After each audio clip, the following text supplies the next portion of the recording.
Mu barkanmu da warhaka, ga mu muna gabatar da shirin daga titi kai tsaye. Sabbe ne za mu so ka gabatar da sunanka ga ainihin al'umma masu kallo. To, assalamu alaikum jama'an musulmi. Da farko dai sunana Saifullahi Aminu Abubakar Doka Talatan Mafara. Masha Allah, Malam Saifullah.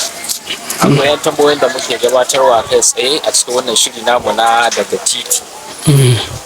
Dangane da wato girma zamantakan majalisa da wakiltar Talatan Mafara da hanka Honorable Isa Muhammad akan watannin da ya yi saman wannan karagar mulki.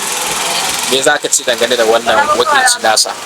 To, da farko dai gaskiya mu dai Talatan Mafara ni na sani ba mu san wani abu da ya kawo mana gari shi ba dangane da ci gaban abin ga local government ɗin da ke wakilta. Mu dai nan ne an gaba mun san wani ci gaba da ya kawo mana ba, duba da muna da matsaloli gwargwado, kama daga rashin lafiyar nefa, rashin lafiya ta mutane na jiki da wurawa, tun muna da matsalolinsu, amma gaskiya ba sa mai da hankali a kansu. Sun fi mai da hankali a kan abubuwan da ya shahi al'amarin rayuwarsu. Sun fi son ci gaban rayuwarsu da ta siyasarsu. Wani lokaci ma idan muka zaɓe su suna iya ɓace mana, ba mu sake ganin su kuma sai zaɓe ya dawo. Sun mai da mu kamar kwandon shara, ba kowa gare su ba, amma da lokacin zaɓe ya dawo to mu kowa ne gare su.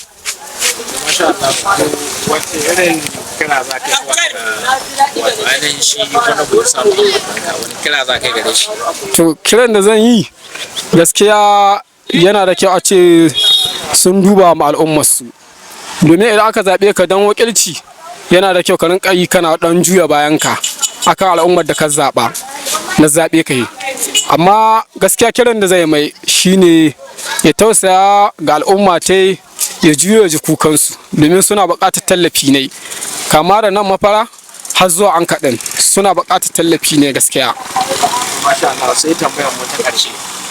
Me za ka so ya mai da hankali wajen samarwa ga matasa na Mafara cikin kaɗan?